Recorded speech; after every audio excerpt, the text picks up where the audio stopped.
Hello everyone, कैसे हो आप सभी लोग। आई होप सभी लोग परफेक्ट होंगे, जबरदस्त होंगे और अपनी लाइफ को जी रहे होंगे। बेस्ट अपना टाइम प्रिपरेशन और अपने ड्रीम्स को अचीव करने में दे रहे होंगे। देखिए, सेशन की बात करेंगे। Forest report, state of forest report या Indian state of forest report, इसके साथ साथ में ही हम तमाम अदर फैक्टर्स को भी डिस्कस करने वाले हैं। ये session very very very important है ऑल द एग्जामिनेशंस के लिए, चाहे वो गवर्नमेंट सर्विसेज के लिए एएफओ, नबार्ड, एओडब्ल्यू, एडीओ, एफसीआई हो। 100% क्वेश्चन आते हैं, 100%। कोई भी एग्जाम उठा के देख लीजिए, अगर आप में से वो स्टूडेंट दिख रहा है। लेकिन इस सेशन का जो डेप्थ होगा, लेंथ और जो डेप्थ होगा, वो डायरेक्टली जेआरएफ, एसआरएफ, पीसीएस और यूपीएससी ऑप्शनल तक का डेप्थ हम यहाँ पे डिस्कस करने वाले हैं। क्योंकि ये सेशन आप लोग के लिए तो एक शॉर्ट लेक्चर्स हमने पहले भी अवेलेबल करवाया था गवर्नमेंट एग्जाम्स के लिए, जो मेन मेन पार्ट्स पूछा जाता है। लेकिन यहाँ जो terminology and all apart from these अगर हम बात करें, जो टर्म्स एंड फैक्टर्स यहाँ इन्वॉल्व किए जाते हैं फॉरेस्ट रिपोर्ट के अंदर, रिलीज के अंदर, तो वो सभी फैक्टर्स को भी हम इन डेप्थ में देखने वाले हैं। तो ये सेशन बहुत इंपॉर्टेंट है। नाम है Indian state of forest report. Release होती है एवरी 2 ईयर से। सबसे पहले हमें यह समझना पड़ेगा क्या कि जनरली ये हर एक एग्जाम का सबसे इंपॉर्टेंट पार्ट क्यों है। क्योंकि अगर आप कोई भी एग्जाम देने जाओगे, तो चाहे वो स्टैटिकल डेटा की बात की जाए, जितने भी वाइल्ड लाइफ सेंचुरीज हैं, national park and all others हैं, उनके इंफॉर्मेशन की बात की जाए, उनके एरिया की बात की जाए, तो हम जितने भी लिविंग और जो एजेंट्स हैं, वो सभी डिपेंडेंट हैं कहीं ना कहीं प्लांट बॉडी के ऊपर। तो प्लांट बॉडी कितना है और उसी से हमें मिलती है एनर्जी, चाहे वो कॉल के रूप में हो, कार्बन के रूप में या अदर फैक्टर के रूप में, उसी से मिलता है हमें फूड। तो डायरेक्टली ये वेरी इंपॉर्टेंट हो जाता है और बहुत अदर फैक्टर्स भी इसमें इन्वॉल्व होते हैं। तो again, welcome to Rau's career institute Dehradun.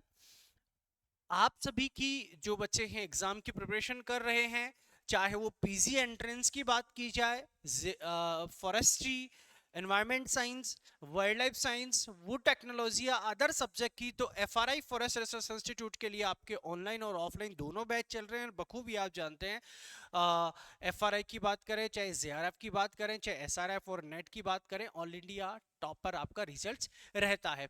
यहाँ बात करता हूँ मैं पीजी एंट्रेंस, अदर एग्जाम्स हो गए, चाहे वो सीयूटी हो गया, चाहे वो जीबी पंत हो गया, चाहे वो प्री पीजी, यूपी कैटेट या अदर कोई एग्जाम्स हो गए, उनके लिए भी आपके ऑनलाइन और ऑफलाइन हिंदी और इंग्लिश के सेपरेट बैचेस चल रहे हैं।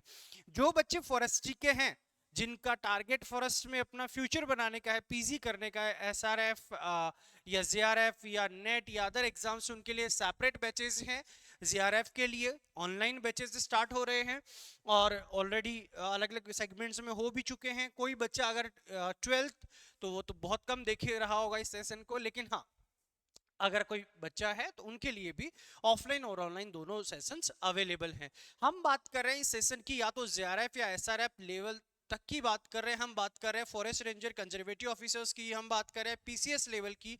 तो ये सेशन उसी लेवल का होने वाला है। और दूसरा पॉइंट, उनके लिए भी ऑनलाइन बैचेस ऑलरेडी स्टार्ट हो चुके हैं, कुछ स्टेट्स के लिए, और कुछ स्टेट के लिए अभी आपके बैचेज स्टार्ट होने वाले हैं।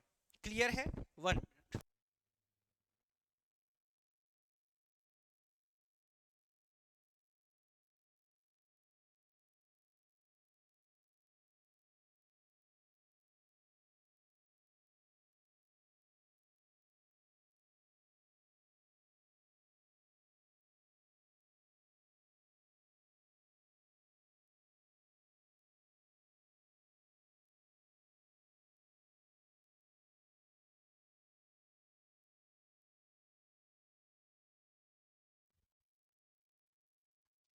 तो अगर बात करते हैं इसके अलावा आपका अदर गवर्नमेंट एग्जामिनेशंस की, वो ना एएफओ की या तमाम बोर्ड या अदर एग्जाम्स में, वहाँ के लिए भी आपके ऑनलाइन और ऑफलाइन ऑफलाइन दोनों बैचेस हैं, ऑनलाइन बैच ऑफलाइन बैच सुबह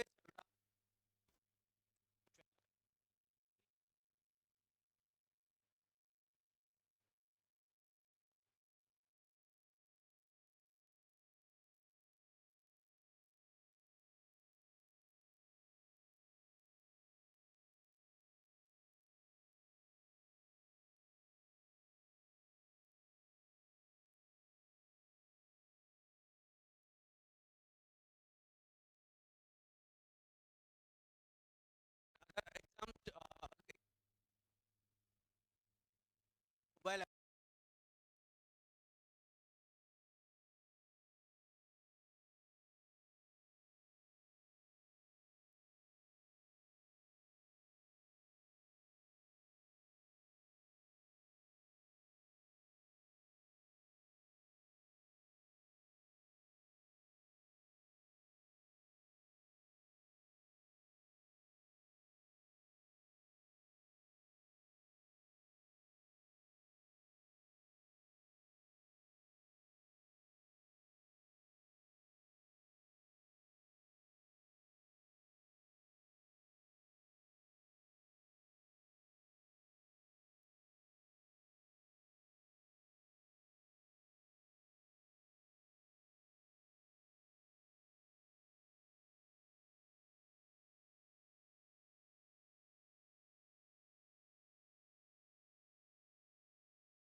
एक बार वॉइस प्रॉब्लम था, मैं दोबारा रिपीट करता हूँ। मान लीजिए आपके पास ये लैंड एरिया है और ये है इसका जो एरिया का जो साइज है वो 100 मीटर स्क्वायर है, या आप 100 हेक्टेयर भी मान सकते हो, इसको बीघा भी मान सकते हो, किसी भी पार्ट में कन्वर्ट कर सकते हो। और प्लांट बॉडी के द्वारा इसका 5 मीटर स्क्वायर इसे प्लांट ने कर रखा है और 5 इसने कर रखा है, तो टोटल हो गया 10 square metre area. Square metre जो एरिया है वो कवर्ड है इस एंड, इस पर्टिकुलर लैंड का। तो हम इसको कहेंगे, अब अगर इससे ज्यादा, इससे कम, 10% से कम नहीं होना चाहिए, मोर देन 10% एरिया होना चाहिए। तो मैं कहता हूं कि ऑलमोस्ट मल्टीपल प्लांट बॉडी है और इसका मान लीजिए मोर than 10%, it may be 30% area covered है, इट मे बी 70% कवर्ड है, it may be 40% area covered है, तो उसी को पर्टिकुलर में क्या कहूंगा, इसी को फॉरेस्ट कहूंगा। और यहाँ पे all type of plantation should be like tree, shrubs and herbs, तीनों प्लांट्स अवेलेबल हैं, तो इस पर्टिकुलर एरिया को मैं कहूंगा फॉरेस्ट एरिया। अब ये कौन सी फॉरेस्ट हो सकती है? ये कॉमर्शियल पर्पस के लिए एक फार्मर ने ग्रो किया, ये बिजनेसमैन ने ग्रो किया। ये हो सकती है प्रोटेक्टेड फॉरेस्ट हो सकती है, गवर्नमेंट, स्टेट गवर्नमेंट या सेंट्रल गवर्नमेंट का, स्टेट गवर्नमेंट का ही होता है बेसिकली, जो लैंड एरिया आता है वो स्टेट गवर्नमेंट के अंडर ही आता है। अगर मैं ये कहूं कि अगर कम्युनिटी ने मिलके, कम्युनिटी के लोग मिलके इसको ग्रो किए हैं, तो वो कम्युनिटी फॉरेस्ट कह देंगे। इसके अलग और डेफिनेशन के अंदर चीजें मिक्स होती जाती हैं।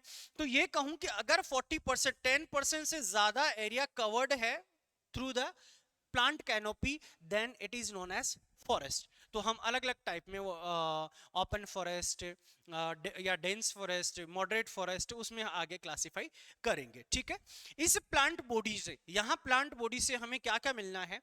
फूड मिलना है, हमें यहाँ से वुड मिलना है, फॉडर मिलना है, फ्यूल मिलना है, मेडिसिनल प्लांट्स मिलने हैं, कार्बन स्टॉक मिलना है, टिम्बर मिलना है। तो ये सभी चीजें हमें अवेलेबल होगी और साथ साथ में एनवायरमेंट मैनेजमेंट भी होगा और वाइल्ड लाइफ का प्रोटेक्शन भी होगा।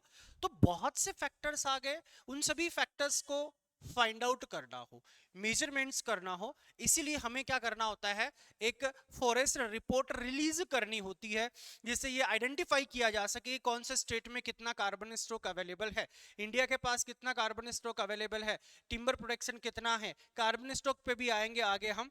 तो बहुत सी इंफॉर्मेशन हमें फाइंड आउट करनी होती है, दैट इज द रीजन कि हमें state of forest report release करना होता है।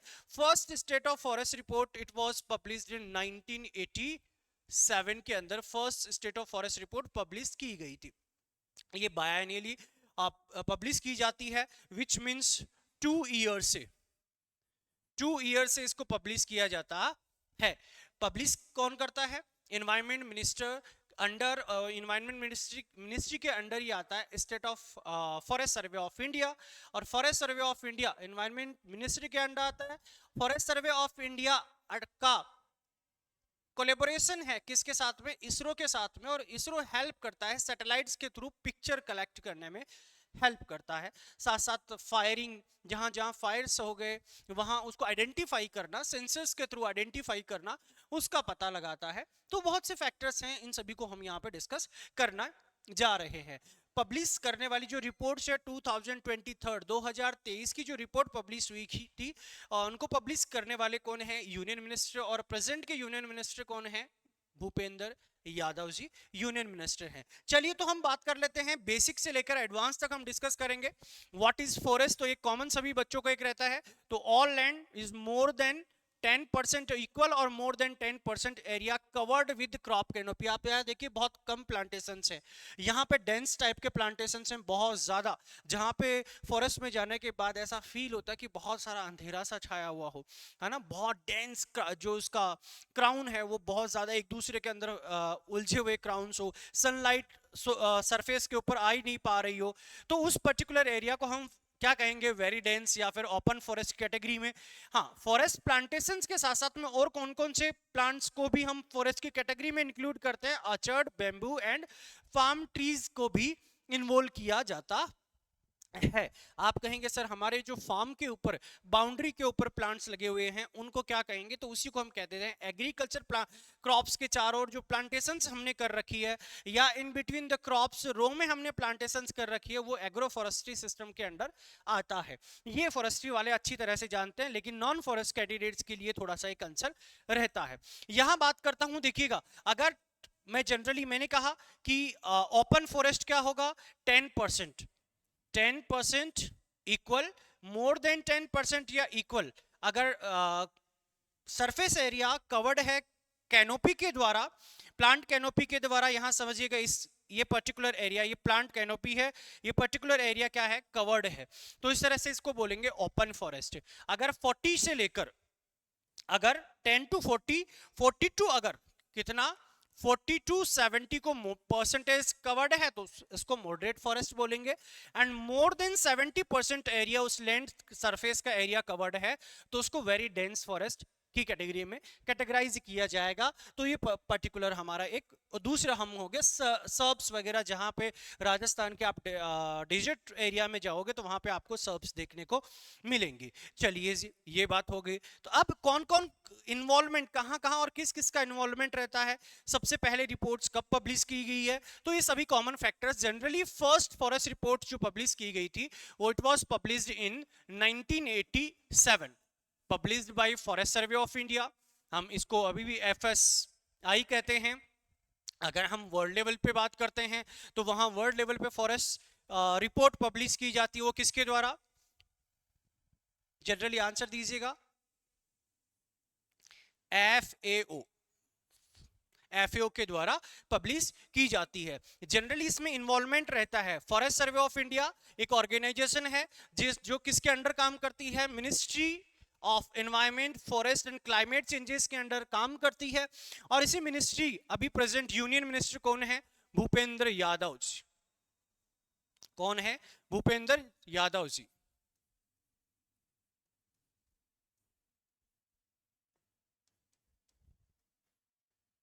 तो आपसे पूछा जाएगी प्रेजेंट रिपोर्ट पब्लिश बाय, क्योंकि एग्जाम्स में बखूबी पूछा जाएगा, तो इस तरह से आप उनको को याद रखेगा। Published report by annually publish की जाती है, once in a 2 year publish की जाएगी। इसके लिए रोल्स क्या क्या होते हैं, क्यों रिक्वायरमेंट होती है, तो रिक्वायरमेंट्स के लिए हमें पॉलिसी आगे अगर फॉरेस्ट डेवलप करना है, किस पर्टिकुलर एरिया में डेवलप करना है, रिसर्च करना है या अदर कोई एक्टिविटीज करनी है, मैनेजमेंट करना है, इन्वेंट्री अगर हमें चाहिए, तो बहुत से फैक्टर्स हैं जहां डेवलपमेंट की बात की जाए, पॉलिसी की बात की जाए, प्लानिंग की बात की जाए, मैनेजमेंट की बात की जाए और इन्वेस्टमेंट की बात की जाए, तो जहां हमें आइडिया होगा कि यहाँ पर्टिकुलर एरिया के अंडर हमें रिसर्च की रिक्वायरमेंट है, हमें और भी डेवलपमेंट की जरूरत है और भी प्लांटिंग की रिक्वायरमेंट्स है, जनरली कि ये पर्टिकुलर एरिया है जहां बैम्बू लगा सकते हैं, तो जब हमने पहले इन्वेंट्री की, वहां को लोकेशंस को आइडेंटिफाई किया, तभी हम उसके ऊपर जा सकते हैं। क्लियर है? नेक्स्ट अगर बात करते हैं, that is Indian state of forest report 2023 के अंदर इन्वॉल्वमेंट कौन कौन सी ऑर्गेनाइजेशंस का होता है। तो फॉरेस्ट सर्वे ऑफ इंडिया जो कि किसके अंडर आता है, मिनिस्ट्री ऑफ एनवायरमेंट के अंडर आता है। और कौन कौन ऑर्गेनाइजेशन इसको हेल्प करती है, अगर जनरली बात करते हैं, नेशनल रिमोट सेंसिंग जो हैदराबाद की है, और इसरो का ही एक ब्रांच है नेशनल रिमोट सेंसिंग जो सैटेलाइट्स को मैनेज करने का, सैटेलाइट्स को ऑपरेट करने का, सैटेलाइट्स को बनाने का काम करता है। ये इसका पर्टिकुलर क्या काम है, सैटेलाइट्स के through satellite data picture collect करना, और अगर कहीं फॉरेस्ट में फायर हुआ है उसको डिटेक्ट करने और इससे रिलेवेंट डेटा प्रोवाइड करवाने वाला कौन सा है, इसरो, और उसकी branch national remote sensing centre Hyderabad. अगर मैं बात करता हूं कि जनरली जो अर्बन एरिया है, ब्लॉक एरिया है, तो अर्बन इन्वेंट्री अगर हमें लेनी है तो उसकी जो बाउंड्री होती है नेशनल स्टैटिस्टिकल ऑफिस ये प्रोवाइड करवाता है यूएफएस ब्लॉक मैप्स जो कि अर्बन इन्वेंट्रीज के लिए। Forest survey of India, sorry survey of India, क्योंकि सर्वे ऑफ इंडिया के पास में क्या होता है, जितनी भी नई डिस्ट्रिक्ट्स क्रिएट की गई हैं, कोई नया स्टेट क्रिएट किया गया है, तो उस बाउंड्री को लोकेट करने के लिए मैपिंग होती है, तो वो मैपिंग चाहिए हमें, मैपिंग पर्टिकुलर प्रोवाइड करवाता है सर्वे of India. It provide the boundary of newly created districts in the particular state. For example Jammu and Kashmir forest department भी इसमें हेल्प करता है। ये जनरली जो जम्मू एंड कश्मीर का जो एरिया है उसको बाउंड्री को लोकेट करने में नेशनल फॉरेस्ट इन्वेंट्री प्रोवाइड करवाना जम्मू एंड कश्मीर एरिया की।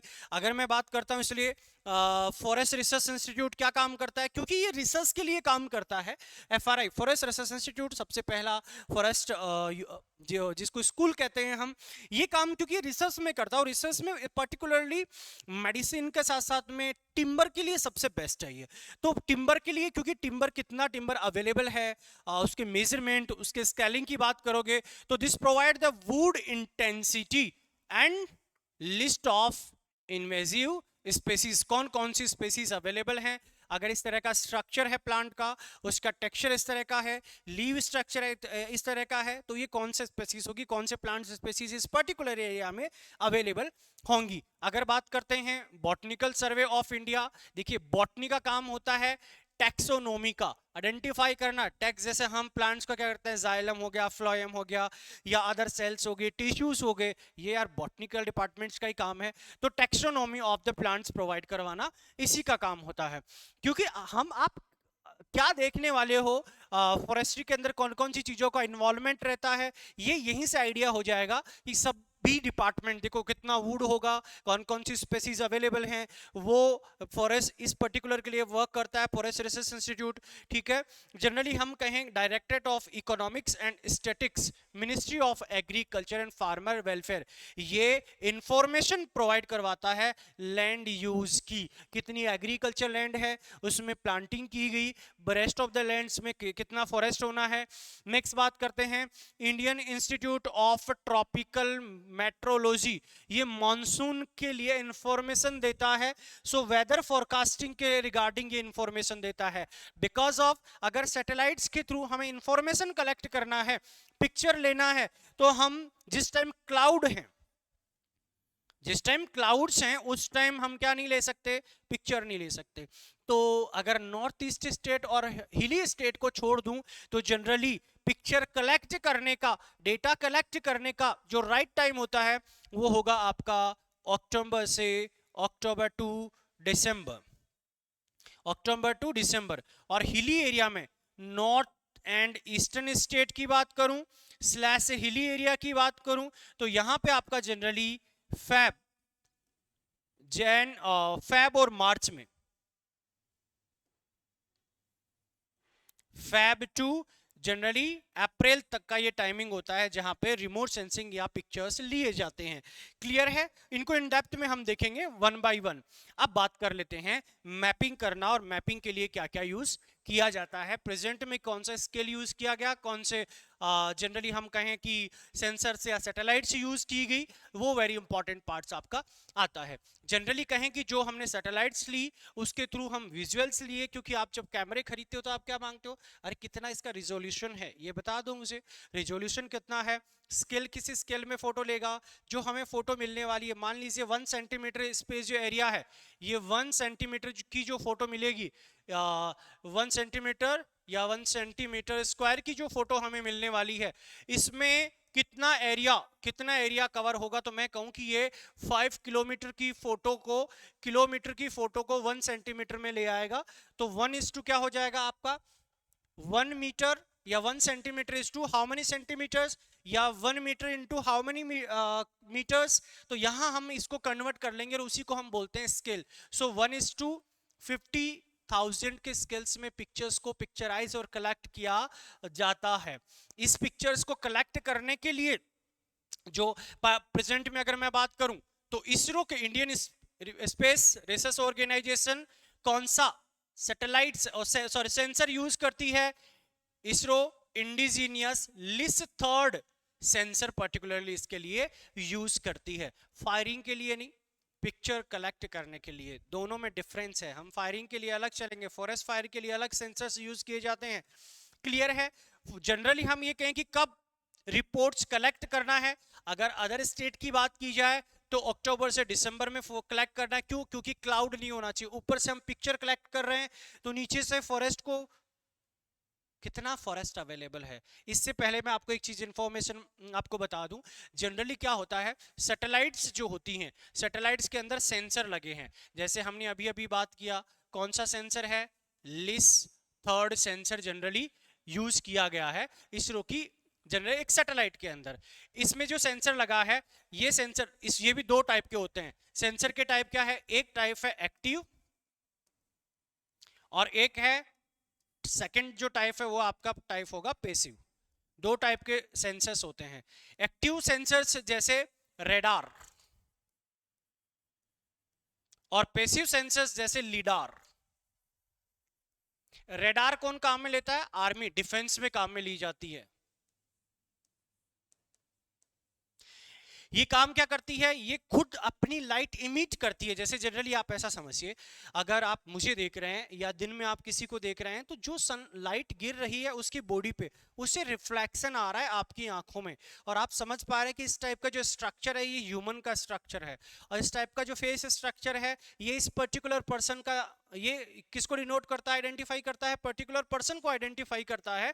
दैट इज द रीजन कि ऐसा ही प्लांट बॉडी में होता है, जिस टाइप का कलर होगा। अगर यहां से सेंसर्स, मान लीजिए यहां पे पर्टिकुलर एरिया में फॉरेस्ट है, मैं कहूं यहां पे प्लांटेशंस है, और प्लांटेशंस के साथ साथ में यहां पे क्या होगा, मैं कहूं हिल एरिया है, और क्या हो सकता है यहाँ पे वाटर बॉडी। मैंने देखो कलर जरूर डिफरेंट डिफरेंट लिया है, उससे ये मत समझिएगा, ठीक है, मैं बाद में इसको आइडेंटिफाई करता हूँ। अगर कलर कैसा है, मैं कहता हूँ जी यहाँ पे जो फॉरेस्ट था, वाटर नहीं है, ये ब्लैक कह देता हूँ, क्योंकि अब ब्लैक में ले नहीं सकता ना, ब्लैक, ठीक है। अगर मैं कहूँ कि ये हिली एरिया, हिल, ये कहूँ कि प्लांट्स, और ये कहूँ कि वाटर बॉडी। देखिए जैसे ही सनराइज होगा, और सन की लाइटें गिरती हैं, सन की जब लाइट गिरती है सीधे किसके ऊपर, प्लांट बॉडी के ऊपर। जब प्लांट बॉडी के ऊपर लाइट गिरेगी तो ये रिफ्लेक्ट होके किसके पास जाएगी, सीधा सेंसर के पास जाएगी, ये सीधा सेंसर के पास जाएगी। और जब ये सेंसर के पास जाती है तो अगर प्लांट बॉडी का कलर कितना है, कैसा है, सॉरी ग्रीन कलर है, ग्रीन कलर है, प्लांट बॉडी का कैसा कलर होगा, ग्रीन, तो कितना परसेंट रिफ्लेक्शन जाएगा, 23 से लेकर 30% रिफ्लेक्शन जाता है ग्रीन कलर से। अगर रिफ्लेक्शन 23 से 30% आ रहा है, इसका मतलब समझते हैं आप प्लांट बॉडी है। सेम क्वेश्चन आपके एग्रोफॉरेस्ट्री नेट 2023 में क्वेश्चन पूछा था, ठीक है, मल्टीपल एग्जाम्स में क्वेश्चन पूछे हुए हैं। मैं बात करता हूं, अगर ब्लैक है तो ब्लैक से सबसे ज्यादा हाईएस्ट कहां से होता है, व्हाइट कलर, व्हाइट से, मैं जनरली कहूं व्हाइट से ऑलमोस्ट 90 से लेकर 95, और व्हाइट में भी आइस, आइस से। ब्लू अगर मैं बात कर लेता हूं ग्रीन कलर से, ग्रीन से होता है 23 से लेकर 30% रिफ्लेक्शन, जितना आएगा उसका वापस चला जाएगा। और अगर ब्लैक कलर है तो इससे भी कम, सबसे कम इसलिए बोलते हैं ना ब्लैक कलर ज्यादा हिट करता है। जनरली मैं कहूं 10 to 20% रिफ्लेक्शन होता है। अगर फॉरेस्ट फायर हुआ, यहाँ पहले रिफ्लेक्शन जा रहा था 30%, अब यहाँ पे ब्लैक हो चुका है क्योंकि फॉरेस्ट जल चुकी है, अब जा रहा है 10%। तो ये आइडेंटिफाई कर लेते हैं कि यहाँ का फॉरेस्ट फायर हो गया, मतलब फॉरेस्ट जल चुका है। यहाँ पहले फॉरेस्ट था, हमने पिक्चर लिया था इस लोकेशंस में, क्लियर है। तो कौन सी रेडार? दूसरा है पैसिव, इसको खुद की लाइट, ये कब काम करता है? सिर्फ सनलाइट में।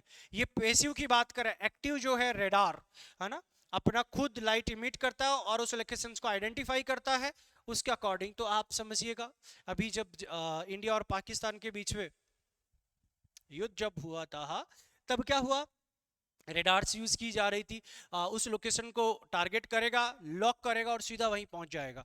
ठीक है, तो जनरली ये सेंसर्स हम इसमें यूज करते हैं। कौन सा? लिस्ट थर्ड सेंसर यूज किया जाता है। चलिएगा वापस आते हैं, तो आपके पास सैटेलाइट्स और सैटेलाइट्स। अब जनरली हमने बात की कि अदर स्टेट की बात करेंगे तो अक्टूबर से, क्योंकि वहां क्लाउड नहीं होना चाहिए। अब आप इसी में समझिए ना, अगर यहाँ पे क्लाउड हुआ तो क्या सिचुएशन होगी? क्लाउड हुआ तो यहाँ बैरियर आएगा। जैसे ही क्लाउड मिलेगा, या मानिएगा कि इस तरह से क्लाउड मिला तो इस अब यहां से लाइट इमिट नहीं हो सकती और ये सेंसर का रिफ्लेक्स, सेंसर पे रिफ्लेक्शन भी नहीं जाएगा। ये हो गए आपके क्लाउड, तो रिफ्लेक्शन नहीं जाए। तो क्लाउड फ्री क्लाइमेट हमें जरूरी है। अब देखिए there are 3 type of monsoons. South western monsoons which is known as grand period of monsoon. 75% rainfall in India is happened by south eastern monsoon. दूसरा मानसून है आपका नॉर्थ ईस्टर्न मानसून, जहां पे नॉर्थ ईस्टर्न स्टेट की बात की जाए, उड़ीसा की बात की जाए, वेस्ट बंगाल की बात की जाए, तमिलनाडु, केरला, कर्नाटका। जनरली इसमें तमिलनाडु में तो 75% रेनफॉल ही साउथ ईस्ट से होती है, साउथ वेस्ट से नहीं। इसलिए, और वो कब होती है? अक्टूबर नवंबर, सॉरी हाँ, अक्टूबर नवंबर दिसंबर में होती है। उस टाइम हम क्या नहीं ले सकते? रिपोर्ट्स कलेक्ट नहीं कर सकते। तो हमें क्या करना होगा? रिपोर्ट कलेक्ट नहीं कर सकते तो नॉर्थ ईस्ट और हिली एरिया में जनवरी से लेकर हम अप्रैल तक क्या करते हैं? कलेक्शन करते हैं। कौन कौन से में? North eastern states, coastal belt as well as Andaman and Nicobar particular area में हमें जब कलेक्शन लेना होता है, वो प्रॉपर फॉलिएज मिले, क्लाउड फ्री वहां क्लाइमेट मिले, सैटेलाइट्स अच्छे से प्रॉपर विजिबल हो, वेजिटेशंस, इसलिए हमारा टाइमिंग। तो टाइमिंग हो गया, सेंसर्स हो गए, कब रिपोर्ट्स कलेक्ट की जाती है, ये पर्टिकुलर हो गया। Type of forest based upon, क्योंकि हमने कैनोपी के अकॉर्डिंग ही क्लासिफाई करना है। So based upon the availability of canopy, very dense forest which is known as VDF, having canopy density equal or more than 70%. if there is a crop canopy is more than 70%, मतलब आपके पास ये particular area है, इसका 70% area और more then covered है plant body से, बहुत ज्यादा प्लांट्स है कवर्ड, ये जो सरफेस एरिया है वो प्लांट से कवर्ड है, तो हम कहेंगे which is known as very dense forest. Moderate और dense forest between 40 to 70%, open forest between 10 to 40%, and less than अगर 10 कहूंगा तो उसको या इसको ओपन फॉरेस्ट हो गया, और नॉन फॉरेस्ट एरिया के अकॉर्डिंग मैं उसको कंसिडर करूंगा। FSI लॉन्च्ड, अगर जनरली हमने क्या किया, देखिए कि पहले तो सबसे पहले हमने फॉरेस्ट को, कितना फॉरेस्ट इंडिया में अवेलेबल है, विच इज प्रेजेंट 8%, 21.76% अराउंड अभी प्रेजेंट में अवेलेबल है, जो कि 33% होनी चाहिए। अगर जनरली बात करें तो फॉरेस्ट के अदर फैक्टर्स जो हैं, जिसके अंदर फैक्टर्स के अंदर बायोमास कितना है, कार्बन स्टॉक कितना है, एग्रो फॉरेस्ट्री प्लांटेशंस की बात करें या अदर फैक्टर्स की बात करें, इसलिए हमने क्या लेके आया कि और भी फॉरेस्ट्री, जब हम फॉरेस्ट्री को आइडेंटिफाई करते हैं, स्टेट ऑफ फॉरेस्ट रिपोर्ट जब हम रिलीज करते हैं, तो उसमें और फैक्टर्स को भी इन्वॉल्व किया जाना चाहिए। एग्रो फॉरेस्ट्री भी आ गया और फैक्टर्स भी आना चाहिए। इसलिए सबसे पहले हम क्या लेके आए? फर्स्ट नेशनल फॉरेस्ट इन्वेंटरी इन 2022। तो इसको ज्यादा एक टाइम याद रखिएगा, 2002 के अंदर। फिर दो के बाद में जब हम दोबारा लेके आए उसमें बहुत बड़ा चेंजेस किया और उसी को ज्यादातर हमें याद रखना है। यहां बात करते हैं इसमें वंस 10 ईयर में इसमें जो प्लान, देखो स्टेट ऑफ फॉरेस्ट रिपोर्ट तो ऑलमोस्ट ये कहें कि 2 ईयर में ही पब्लिश की जाती है, लेकिन इसका एक अलग टारगेट है। इसमें डेटा कलेक्ट करने के लिए अलग टाइमिंग रखा गया, पहले 5 ईयर, पहले 10 ईयर रखा गया, 20 ईयर रखा गया, फिर 10 ईयर, फिर 5 ईयर के लिए ऊपर लेकर आ गए। फिर वही डेटा को 5 साल का डेटा एक इसमें स्टेट ऑफ फॉरेस्ट रिपोर्ट में 2 बार हम उसको यूज कर लेते हैं। बाकी देखते हैं क्या क्या है। ये कब रिलीज की गई? 10th 5 ईयर प्लान के अंदर। Sampling designing to generate national level estimate of growing stock, total growing stock कितना है फॉरेस्ट का उसको एस्टिमेट करना। कुछ अदर पैरामीटर्स भी इसके अंडर थे, तो हमने क्या किया, एक एक जोन इसको टेस्टिंग किया कि क्या कहां कहां करनी चाहिए। तो फर्स्ट टाइम में हमने 60 डिस्ट्रिक्ट्स में को सेलेक्ट किया, 40 फिजियोग्राफिकल जोन्स और 60 डिस्ट्रिक्ट एंड 60 डिस्ट्रिक्ट को हमने क्या किया, कैटेगराइज किया, जिसमें से अलग अलग सैंपल्स कलेक्ट किए फॉरेस्ट्री के। फर्स्ट में 3500 सैंपल्स प्लॉट हमने कलेक्ट किए इन्वेंट्री के लिए, जिसमें 5000 सैंपल प्लॉट हमने लिए पर्टिकुलर लोकेशंस के लिए। वो भी कौन सा? TOF, tree outside forest area के अंडर। देखो फॉरेस्ट्री का तो ले ही रहे थे, लेकिन फॉरेस्ट से 10 जो फॉरेस्ट से बाहर की बात है, मतलब बाहर का मतलब एग्रीकल्चर फील्ड की बात है, वहां कितने प्लांट्स हैं उनका भी तो पता करना है। उनको बोला जाता है ट्री आउटसाइड फॉरेस्ट, फॉरेस्ट से बाहर के ट्रीज को आइडेंटिफाई करना है। फिर हमने मॉडिफाई किया कौन से में, national forest inventory which is 2016, 2002 से 2016 के ऊपर आ गए, जिसके अंदर वुड स्टॉक या फिर कार्बन स्टॉक के बहुत से फैक्टर्स को हमने इन्वॉल्व किया। क्लियर है? तो यहां से मेजर चीज, और हमने अब जो पिक्चर्स आइडेंटिफाई करना, प्लॉट को आइडेंटिफाई करना, अरे कितना एरिया की पिक्चर लोगे तो वो आइडेंटिफाई तो करना था ना, हमें सैंपल तो लेना था। हर जगह तो पूरा इंडिया की पिक्चर तो ले नहीं सकते। आप क्या कर सकते हो, जनरली आपका एग्रीकल्चर एरिया में सोइल सैंपलिंग लेनी है, तो क्या आप कंप्लीट सोइल को उठा के लेके जाते हो लैब के अंदर? पॉसिबल नहीं है। आप 4-5 जगह से, 4 कॉर्नर के ऊपर, एक सेंटर के ऊपर, वहां से सैंपल लेते हो, पांचों को मिक्स करते हो, उसमें से फिर मिक्स करने के बाद थोड़ा सा निकालते हो, उसको लैब में लेके जाते हो, उसकी टेस्टिंग करवाते हो, एक एवरेज आ जाता है। तो फॉरेस्ट में भी ऐसा ही किया जाएगा। तो जनरली हम कहें इस पर्टिकुलर में एफएस जो रिपोर्ट्स है laying the about 6000 plot in forest area and 10,000 in total tree outside forest area को कवर किया गया। 6000 प्लॉट पिक्चर्स मतलब प्लॉट लिए गए या सैंपल लिए गए, इसको ये कह सकते हैं, और 10,000 6000 फॉरेस्ट एरिया में और 10,000 नॉन फॉरेस्ट एरिया ये कहूं, या फॉरेस्ट से आउटसाइड जहां एग्रीकल्चर लैंड के अंदर ट्री प्लांटेशंस अवेलेबल हैं। और ये सबसे ज्यादा कहां पे है? महाराष्ट्र और राजस्थान के अंदर अवेलेबल हैं। आई होप क्लियर हो गया।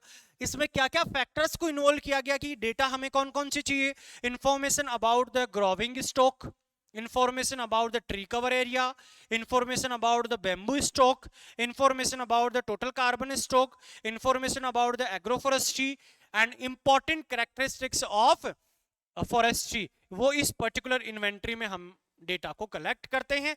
फॉरेस्ट्री के साथ साथ में ट्री आउटसाइड ऑफ फॉरेस्ट, जिसको हम आजकल एग्रो फॉरेस्ट्री कहते हैं, उस डेटा को भी हमने कलेक्ट करना स्टार्ट कर दिया। तो ये अब देखिए ये टॉपिक आपका इतना इंपॉर्टेंट है कि जब हम पर्टिकुलर टॉपिक्स को डिस्कस करते हैं, फॉरेस्ट मैच्योरेशन को डिस्कस करते हैं, remote sensing and other fact जो टॉपिक्स को डिस्कस करते हैं, तो आपका ये एक बेसिक पार्ट है, बेस पार्ट है, यहां से हिंट मिलता है और उसके बाद में उसके ऊपर हम जनरली चलते हैं। बात कर लेते हैं, ये तो कॉमन फैक्टर्स क्या क्या हमने चीजें forest state of forest report में कौन कौन सी चीजों का इंपॉर्टेंस रहता है, ये तो हमें समझ में आ गया। लेकिन जो भी अभी प्रेजेंट में state of forest report release की जाती है, उसकी there are 2 volumes, volume first and volume second. Volume first denote about the Indian और countries state of forest report.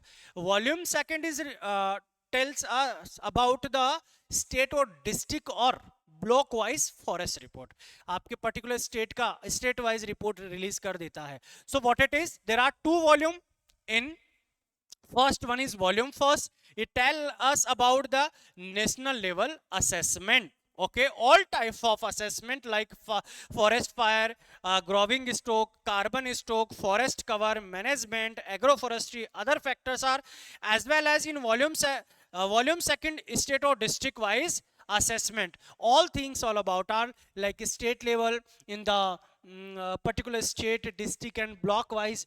Same factors will be there: forest cover, carbon stock, forest fire, growing stock, and apart from these agroforestry, tree plantations outside of the forest. So all these factors को हमने दो type के volume में classified कर दिया। भैया state को पढ़ना है तो आप अपना ले जाओ, और सेंटर का लेना है तो हमारे पास में पड़ा हुआ है। इसलिए हर स्टेट का भी रिपोर्ट रिलीज किया जाता है। तो उस पर्टिकुलर रिपोर्ट में क्या मिला हमें ये देखना बहुत ही जरूरी है, और यहां से 100% आपके एवरी एग्जाम में क्वेश्चंस पूछे जाते हैं। क्या मिला? There are two factors. What you mean? There are two factors. First one is forest area, and the second one is in the forest area all factors, which means about the fire, about the carbon stock,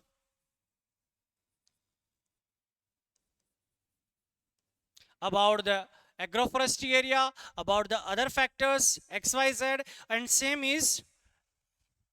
is tree cover area.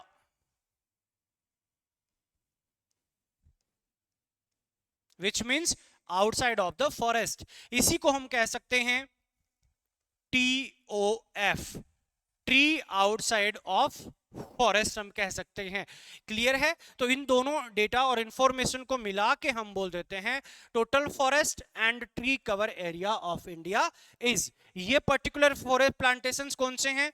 आप एक farmer हैं, आपका नाम है राम, मैं कह देता हूं, आप your name is Ram, and you are आप क्या कर रहे हैं? Cropping inside of the area, और इसकी जो बाउंड्री है उस बाउंड्री पे आप फॉरेस्ट प्लांटेशन से लगा रखा है आपने। इनके अलग अलग टर्मिनोलॉजीज हैं। इट में बी विंड ब्रेक, इट में बी शेल्टर बेल्ट, इट में बी एलेक फार्मिंग, इट में बी या अदर टाइप ऑफ फार्मिंग आपका हो सकता है। तो उसी के अंदर प्लांटिंग आपने रो में लगा रखी है, बाउंड्री पे लगा रखी है। इसी को हम क्या करते हैं?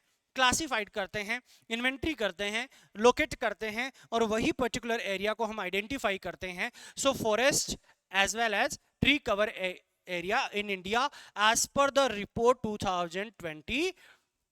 So if we talk about in term of area, so this is 7,15,342 million hectare, sorry kilometre. Total area कितना है इंडिया का? 329 मिलियन हेक्टेयर एरिया है, लेकिन इसको किलोमीटर में हम फाइंड आउट करते हो 7,15,000 किलोमीटर एरिया है। अब we talk about the in percentage, total area का परसेंटेज कितना है? Which is 21.76%। Total tree cover area which is 1,12,014 and which is the 3.41% of the total area. ये परसेंटाइल है। अगर दोनों को प्लस कर देता हूं तो आता है which is forest, total forest as well as tree cover area 25.17%. Got it? If we talk about sub area, then it is 1.33%. If we talk about non forest area, तो नॉन फॉरेस्ट एरिया 73% बचता है। 100 में से ये निकाल दोगे भैया तो 73 तो बचेगा। टोटल एरिया यही है आपका, जिसको हम कह सकते हैं 3287, या इसको मैं ऐसे कहता हूं, क्या कहता हूं? 328.7 को मैं कहूंगा 329 मिलियन हेक्टेयर एरिया अवेलेबल है इंडिया का। Total geographical area of India, ये आपका हर एक एग्जाम के लिए वेरी इंपॉर्टेंट पार्ट हो जाता है।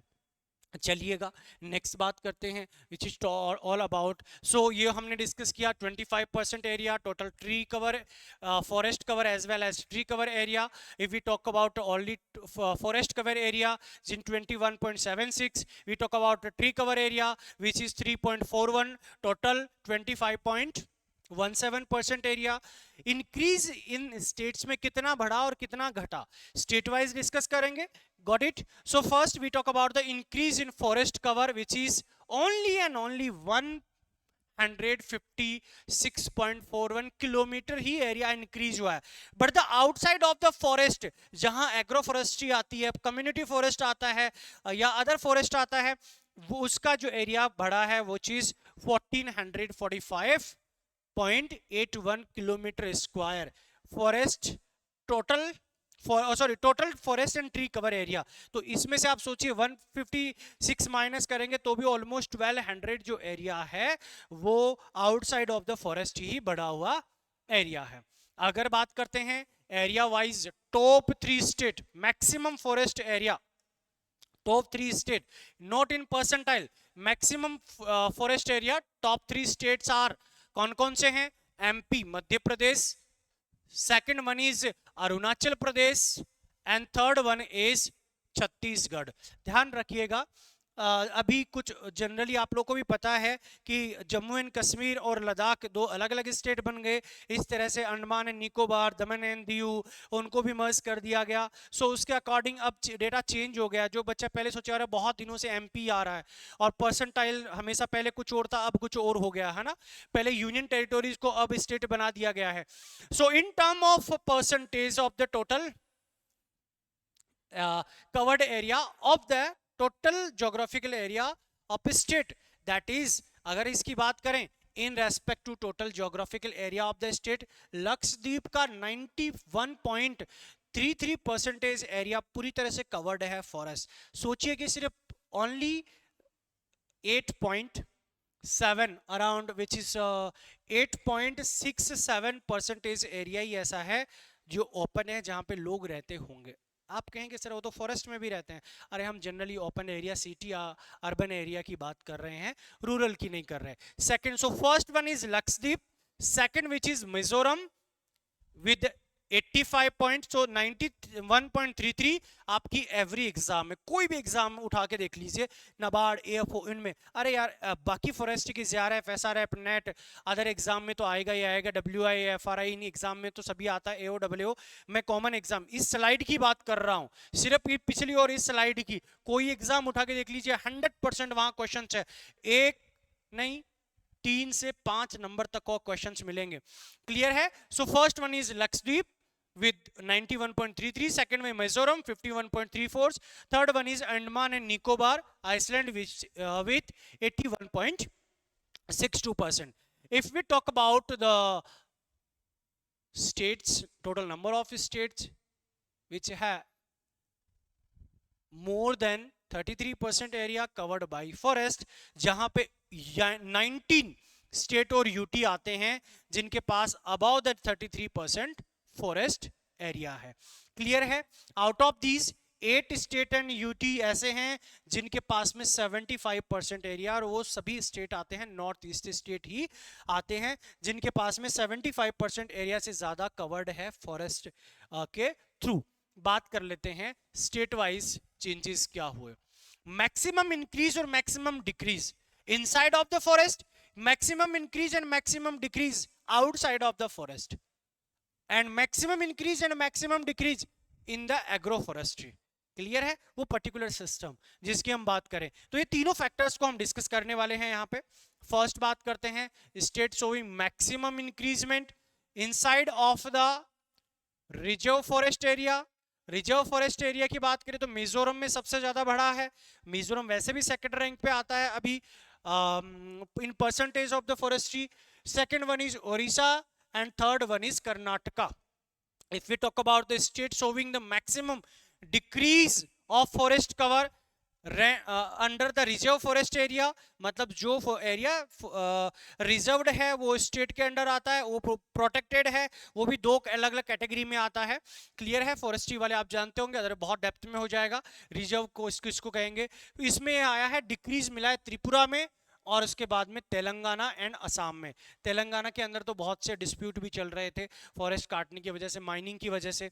Next one is forest maximum increase outside of, increase outside of reserve forest. Reserve forest के आउटसाइड की बात करोगे तो गुजरात में सबसे ज्यादा इंक्रीज हुआ है, फिर बिहार में और फिर केरला में। जहां डिक्रीज हुआ है outside of the forest, that is Madhya Pradesh के अंदर कम हुआ है फॉरेस्ट के आउटसाइड, फिर राजस्थान में कम हुआ है। अब बात कर लेते हैं ट्री आउटसाइड फॉरेस्ट। इसमें बेसिकली आप ऐसा समझिए नॉन फॉरेस्ट्री वाले, जिसको हम एग्रो फॉरेस्ट्री कहते हैं, इतना समझ जाएंगे तो ये आप ज्यादातर है ना इन डेप्थ में हम नहीं जा पाएंगे, बहुत लेंथी हो जाएगा आपका ये लेक्चर, क्योंकि हम अलग अलग डेफिनेशंस को बखूबी हमने JRF की बात करूं या SRF नेट या फिर ACF या फॉरेस्ट रेंजर के अंदर हम बखूबी बात करते हैं। चलिएगा, तो outside of the forest, forest से बाहर प्लांटेशंस हैं, आपके फार्म पे प्लांट्स हैं, रोड के साइड बाउंड्री पे प्लांट्स हैं, रेलवे साइड प्लांटेशंस हैं, जनरली एग्रीकल्चर लैंड पे, कम्युनिटी लैंड पे, आपके जो विलेज का जो छोटा सा एक प्लांटेशंस है, वो सभी आउटसाइड ऑफ द फॉरेस्ट हम कंसिडर करते हैं। Total area outside of the forest की बात करोगे, ठीक है, तो ट्री बेस्ड जो फॉरेस्ट एरिया की अभी अभी हम बात कर रहे थे ना, ट्री कवर्ड एरिया, वही पर्टिकुलर एरिया की बात कर रहे हैं भैया हम, ठीक है। वो कितना है 30.70 मिलियन हेक्टेयर, विच इज 37% है टोटल फॉरेस्ट और ट्री कवर एरिया का। Maximum tree cover area state जहां बढ़ा है, इंक्रीज हुआ है, क्लियर है, वो है महाराष्ट्र, फिर आता है राजस्थान। देखिए राजस्थान में ज्यादा फॉरेस्ट नहीं है, लेकिन प्लांट्स अलग अलग जगह पे आपको दिखाई दे जाएंगे, रोड साइड दिखाई दे जाएंगे, कहीं पे 10% से कम एरिया जहाँ पे प्लांट्स है, तो उसको फॉरेस्ट तो हम कह नहीं सकते।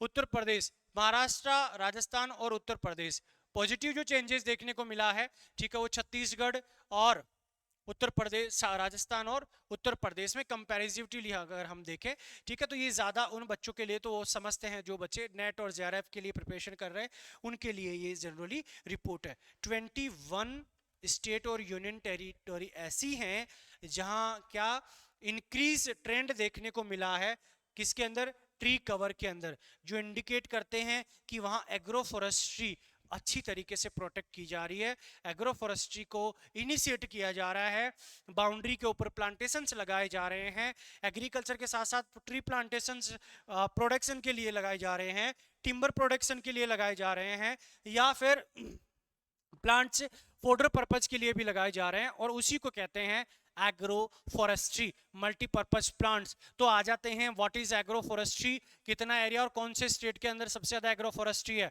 समझिएगा, आपके पास फार्म है, फार्म के ऊपर क्रॉप्स हैं, चाहे वो वीट हो, राइस हो, या अदर कोई क्रॉप्स हो, पल्सेज हो या ऑल सीड क्रॉप्स हो, उन क्रॉप्स के बीच में लाइनों में प्लांट लगा देना, उसको एले क्रॉपिंग कहते हैं, ठीक है। बाउंड्री पे लगाना, बाउंड्री पे लगाने का आपका टारगेट हो सकता है विंड ब्रेक का, शेल्टर बेल्ट का, एले क्रॉपिंग का, ठीक है, डिफरेंट फॉरेस्ट फार्मिंग जिसको कहते हैं, ठीक है। तो ये अलग अलग सेगमेंट्स में हमने क्या किया, बाउंड्री के चारों ओर जो प्लांट्स लगा दिए, या रो में बीच में प्लांट्स लगा दे, और उसके बीच में हमने क्रॉप्स कर रहे हैं, ठीक है, कल्टीवेशन, एरियल क्रॉप्स करें, उसी को एग्रो फॉरेस्ट्री कहते हैं। जनरली मैं उन बच्चों के लिए शॉर्ट बता रहा हूं जिनको पता नहीं है, ठीक है, बाकी बखूबी आप एग्रो फॉरेस्ट्री की डेफिनेशन जानते हैं। चलिएगा, total growing stock under the agro forestry कितना है, एग्रो फॉरेस्ट्री के अंदर ग्रोविंग स्टॉक की बात कर रहे हैं हम, ठीक है। प्लांट स्टॉक एग्रो फॉरेस्ट में प्लांट बॉडी कितनी है, वो है 1291.68 अकॉर्डिंग टू बात करते हैं। टोटल इंक्रीजमेंट देखने को मिला 12 में से 286। जनरली हम बात करें तो एग्रो फॉरेस्ट, आप रिपोर्ट ये समझ गए क्या एग्रो फॉरेस्ट्री होती है। हम कौन कौन से स्टेट की बात कर लेते हैं, सबसे ज्यादा एग्रो फॉरेस्ट्री को इंटैक्ट किया जा रहा है, प्लांट्स लगाए जा रहे हैं, प्रमोशन हो रहा है, XYZ हम कह सके। Among all the states highest growing stock plant stock, अरे प्लांट स्टॉक का मतलब ये पूरा प्लांट बॉडी को, लिविंग जो बॉडी है, इसका वेटेज, इसकी वॉल्यूम की बात कर रहे हैं, क्लियर है, कितना वॉल्यूम है। तो बहुत सारे प्लांट्स मिलके बहुत सारी वॉल्यूम्स बनाते हैं, तो महाराष्ट्र इसका फर्स्ट रैंक है सबसे ज्यादा, सेकंड है कर्नाटका, और फिर उड़ीसा, फोर्थ आता है राजस्थान। अगर मैं बात कर लेता हूं अमंग यूटीज की बात करता हूं, तो जम्मू एंड कश्मीर में ज्यादातर अब लोग प्लांट्स लगा रहे हैं, चाहे वो मैंगो के प्लांट ही लगा रहे हो, चाहे वो एप्पल के प्लांट ही लगा रहे हो, लेकिन वो प्लांट का बॉडी का वॉल्यूम तो है, वेट तो है, साइज तो है, मार्केट वैल्यू तो है उसका, ठीक है, तो हम उसकी बात कर रहे हैं।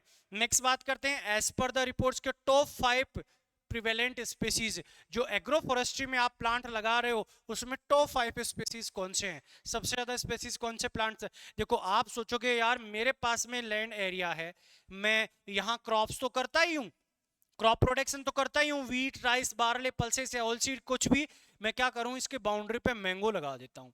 आप यही सोचोगे मार्केट में अच्छा खासा बिकेगा, बीच में क्रॉप भी कर लेता हूँ, ये अच्छा मेरे पास बेनिफिट होगा। तो सबसे ज्यादा है plants mangifera indica, mango. Second one is azadirachta indica, neem. Third one is prosopis juliflora, babul, और इसी का नाम है नेल्टुमा जूलीफ्लोरा। फिर आपके पास आ गया बबूल कैटेगरी का ही है, एकेसिया नेलेट, एकेसिया कैटेचू के अंडर आता है, इसको अरेका कैटेचू कह दीजिए, एकेसिया कैटेचू कह दीजिए। जो फॉरेस्ट्री का बच्चा हो बखूबी जानता है, इससे पहले हमने स्पेसीज को ही डिस्कस किया था, सभी प्लांट स्पेसीज को डिस्कस किया था, तो वो चीजें इस तरह से रिलेट करती हैं। विद पिक्चर हमने डिस्कस किया। बात करते हैं यूकेलिप्टस, ये स्पेसीज एग्रो फॉरेस्ट्री में सबसे ज्यादा यूज की जाने वाली स्पेसीज होती हैं। इन डेप्थ में तो आपसे भी पूछा जाएगा फॉरेस्ट में कौन कौन सी स्पेसीज हैं। अब बात करते हैं mangrove forest. What is mangrove forest? The plantations are available in the sea water, in the highly salted water. Plant species are highly tolerant, highly tolerant to salt, salt की जो tolerant है, clear है? सो वही salted highly salted water के अंदर plants हैं उनको क्या कहेंगे भैया, मैनग्रोव। अब समझिए इंडिया की अगर मैं बात करूंगा तो इंडिया के अंदर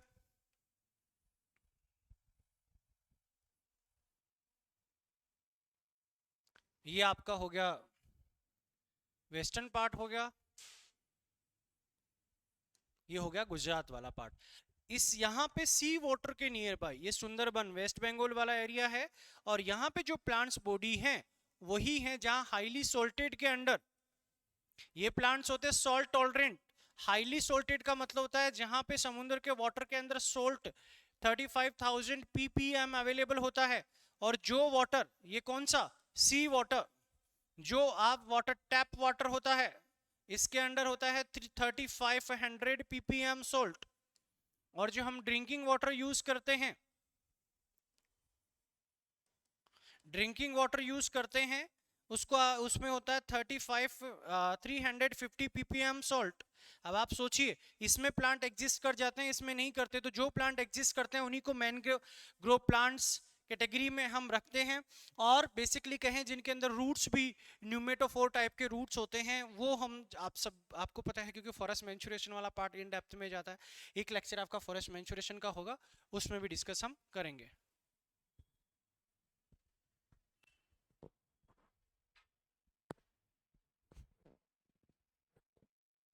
चलिएगा नेक्स्ट बात कर लेते हैं।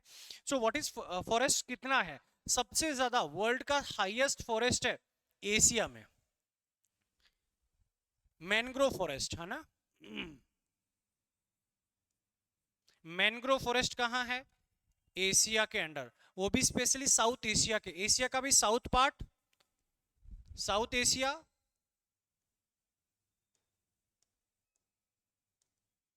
और साउथ एशिया के भी सुंदरबन, बहुत इंपॉर्टेंट एग्जाम पॉइंट सुंदरबन। और इंडिया की बात करोगे तो वेस्ट बंगाल,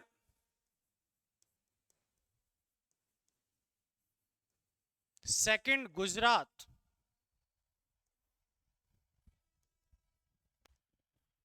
सेकंड है गुजरात, ठीक है, उसके बाद में अदर स्टेट की कैटेगरी में आ जाते हैं।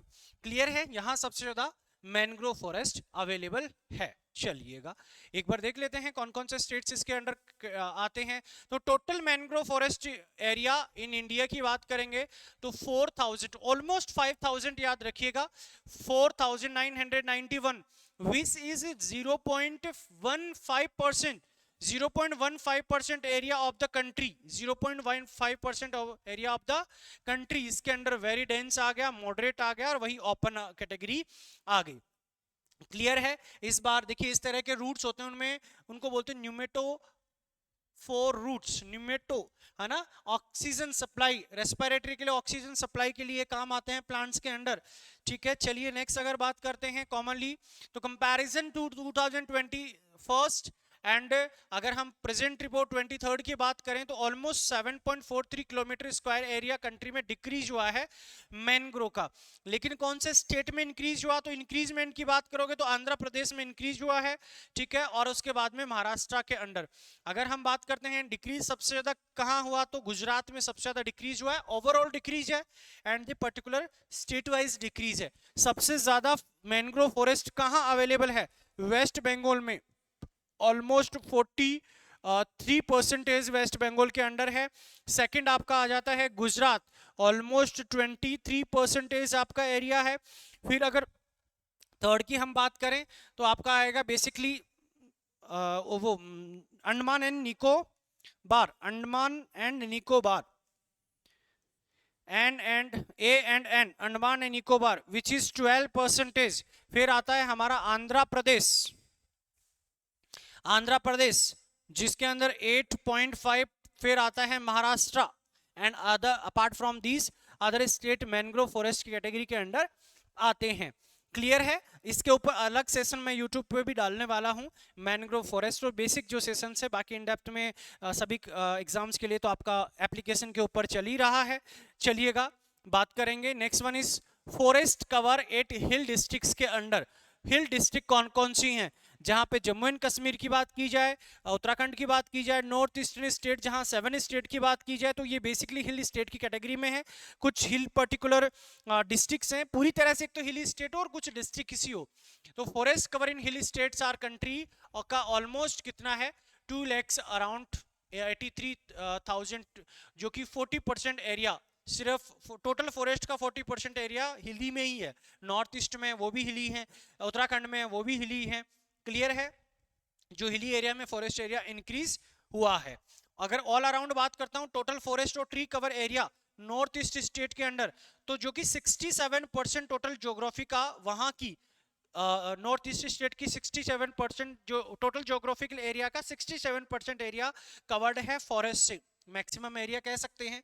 क्लियर है, जो इंक्रीज भी हुआ है 300 के अराउंड। बात करते हैं हम फॉरेस्ट फायर की।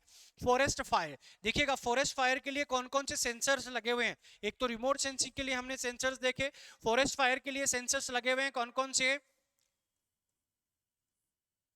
7th RSDNB ऑब्जर्वेयर लगा होता है।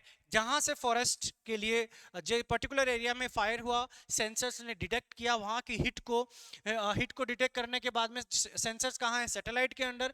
सैटेलाइट से डेटा ट्रांसफर करती है जनरली मैं कहूँ कि अलग अलग डिपार्टमेंट्स के अंडर, वहां के लोकल बॉडी को, और लोकल बॉडी से जाता है जीमेल के थ्रू जाता है, मोबाइल मैसेज के थ्रू जाता है, या गवर्नमेंट डिपार्टमेंट्स के पास में अलर्ट जाता है, वो उस पर्टिकुलर एरिया को क्या करते हैं, डिटेक्ट करते हैं और वहां से फॉरेस्ट फायर को कंट्रोल किया जाता है। तो जनरली हम कहें कि सबसे ज्यादा फॉरेस्ट फायर हुआ है, सेंसर कौन सा है, SNPP।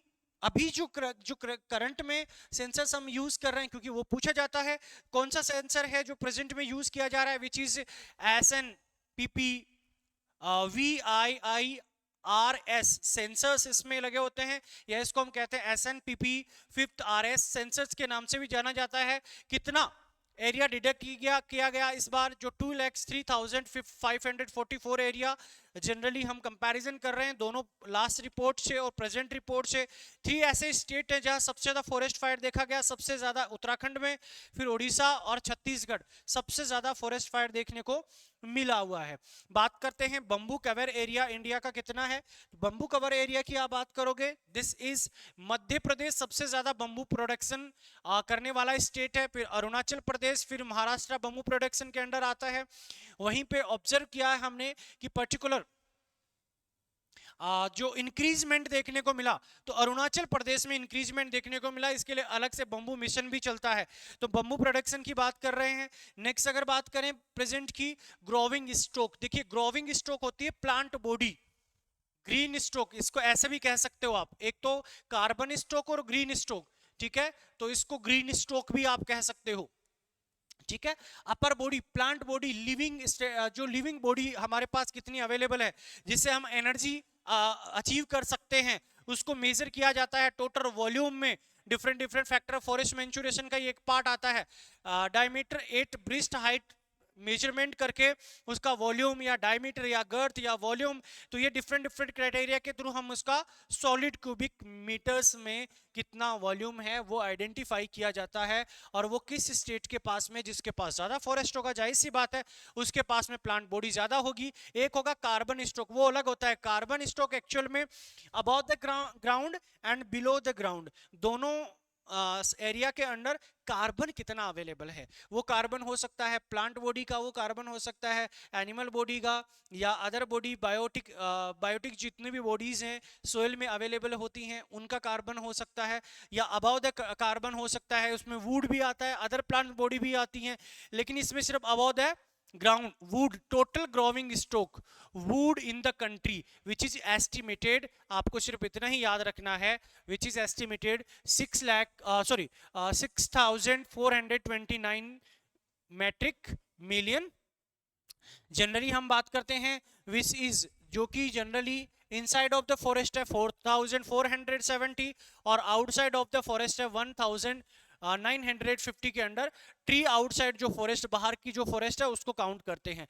इंक्रीजमेंट हुआ 262 इंक्रीजमेंट हुआ। अगर हम जनरली बात करते हैं ग्रोविंग स्टॉक्स की इनसाइड ऑफ फॉरेस्ट, तो इंक्रीजमेंट आपके पास अलग अलग जो इंक्रीजमेंट है। अगर हम जनरली ये बात करें कि इनसाइड ऑफ द फॉरेस्ट सबसे ज्यादा कौन से स्टेट के पास है, सो इनसाइड ऑफ द फॉरेस्ट सबसे ज्यादा है अरुणाचल प्रदेश के पास में, मैक्सिमम ग्रोविंग स्टॉक। फिर इसके बाद में अरुणाचल प्रदेश के पास आता है उत्तराखंड एंड देन छत्तीसगढ़। अगर वहीं बात करते हैं outside of the forest, tree outside of the tree plants forest के बाहर के, तो महाराष्ट्र, याद कीजिए agro forestry, tree outside of the forest में महाराष्ट्र ही था। फिर आता है कर्नाटका, फिर आता है मध्य प्रदेश। हाईएस्ट पर growing in the highest per hectare growing stock in forest में, हाईएस्ट पर हेक्टेयर के कंपैरिजन में। जिस तरह से एग्रीकल्चर में पर हेक्टेयर प्रोडक्शन को क्या कंसीडर करते हैं हम, प्रोडक्टिविटी, वैसे ही क्वालिटी ऑफ सॉइल से, प्रोडक्टिविटी ऑफ सॉइल से ये डिफाइन किया जाता है कि कितना वो अरुणाचल प्रदेश का है, फिर केरला का है, देन उत्तराखंड का आता है।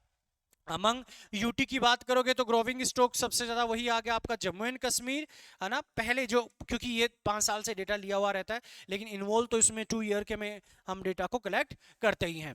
अब बात करते हैं इसमें फॉरेस्ट के अंदर सबसे ज्यादा प्लांट कौन कौन से हैं। ओवरऑल इंडिया की फॉरेस्ट की बात करोगे तो कौन कौन से प्लांट्स हैं सबसे ज्यादा, तो सबसे ज्यादा जो प्लांट्स है वो सोरिया रोबस्टा अवेलेबल है maximum. Second one is tectona grandis, जिसको टीक बोलते हैं, टीक, इसी को किंग ऑफ टिम्बर बोला जाता है, tectona grandis, king of timber, second highest quality वाला टिम्बर सोरिया।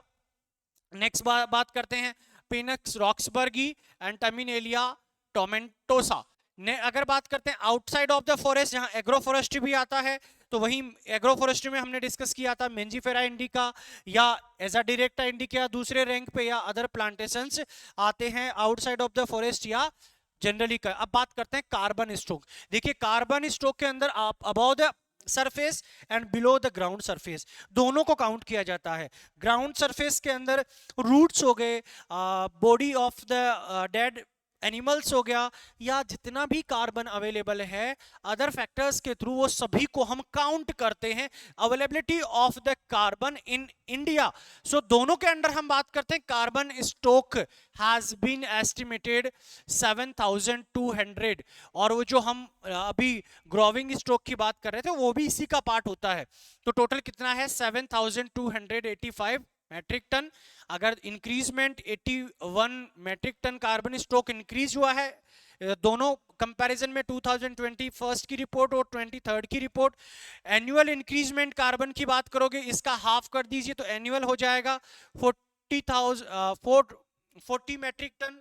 अगर जनरली बात करता हूं तो which is equal 40 metric tonne equal होता है CO2 इक्विवेलेंट 145 CO2 अवेलेबल है, मैट्रिक टन में CO2 अवेलेबल है, क्योंकि जब इसको बर्न करते तो CO2 ही निकलेगा। तो बर्न करने से हमें एनर्जी कितनी मिलेगी, इसीलिए हम काउंट करते हैं। Soil carbon, soil organic carbon, इसके अंदर क्या क्या आता है? हाईएस्ट यही है 55%। देखिए इसके अंदर animal body, animal body, plant body, body जिसको आप डिकम्पोज्ड कहते हो, डिकम्पोज्ड, जिसको आप ह्यूमस कहते हो, ये सब कुछ इसी का पार्ट होता है। Soil organic carbon 55% soil organic carbon है, समझिए 55% तो यही है। Rest of the AgB 32% above ground biomass, BGB below ground biomass, biomass का मतलब प्लांट बॉडी जो पर्टिकुलर 32 अबव ग्राउंड है और 10% बिलो ग्राउंड है, और डेड वुड जो है वो 0.7 है। टोटल 100% कार्बन हमारे पास जो अवेलेबिलिटी को इंडिकेट करते हैं। इस तरह से कार्बन स्टॉक के को बात की जाए तो सबसे ज्यादा है अरुणाचल प्रदेश के पास में कार्बन स्टॉक, ठीक है, सोइल के इनसाइड ऑफ द सोइल और outside of the soil. Second one is Madhya Pradesh, third one is Maharashtra. If we talk about per hectare carbon stock availability in state and UT, then per hectare carbon stock which is Jammu and Kashmir contribute maximum per hectare. Then अगर बात करते हैं Himachal Pradesh, then Andaman and Nicobar per hectare सबसे ज्यादा availability indicate करता है। तो ये सब चीजें हमने डिस्कस की, जितनी भी रिपोर्ट्स यहाँ पे डिस्कस की जाती हैं, बाकी तो और भी वुड वगैरह XYZ, लेकिन वो बहुत लेंदी हो जाता है। जितना इंपॉर्टेंट था आपके एग्जाम पॉइंट ऑफ व्यू से सब कुछ हमने डिस्कस किया। ये था आपका स्टेट ऑफ फॉरेस्ट रिपोर्ट। कोई भी एग्जाम दे लीजिए, इससे बाहर नहीं होगा। हाँ, ये स्टेट ऑफ फॉरेस्ट रिपोर्ट को डिनोट करता है, ये पूरी फॉरेस्ट को डिनोट नहीं करता है ना। क्लियर है? तो आई होप आप लोगों को सेशन अच्छा लगा। प्लीज इसको शेयर और लाइक जरूर कीजिएगा। बाकी कैंडिडेट्स को भी आप लाइक करेंगे तो बाकी जितने भी फॉरेस्ट्री के हैं उनके पास पहुंचेगा, जितने भी गवर्नमेंट एग्जाम्स की प्रिपरेशन कर रहे हैं उनके पास पहुंचेगा। आप सब्सक्राइब करेंगे तो जो भी क्लासेस चल रही इन्फॉर्मेशन आप तक पहुंचेंगी। और हम आशा करते हैं कि ये बहुत अच्छा लगा होगा। तो प्लीज आप शेयर, सब्सक्राइब एंड लाइक जरूर कीजिएगा। धन्यवाद, मिलते हैं न्यू सेशन में। जिन बच्चों को अगर कोर्सेज में ज्वाइन करना है, राउस केयर इंस्टीट्यूट की मोबाइल एप्लीकेशन डाउनलोड करें और वहां जाके आपके कोर्सेज में ज्वाइन कर सकता है। कोई भी डाउट्स हो class related, direct offline classroom से ऑनलाइन क्लासरूम क्लासेज होती हैं। जो भी डाउट्स है दिए गए नंबर पे आप कॉल करके वहां से इंफॉर्मेशन ले सकते हैं। जय हिंद, जय भारत।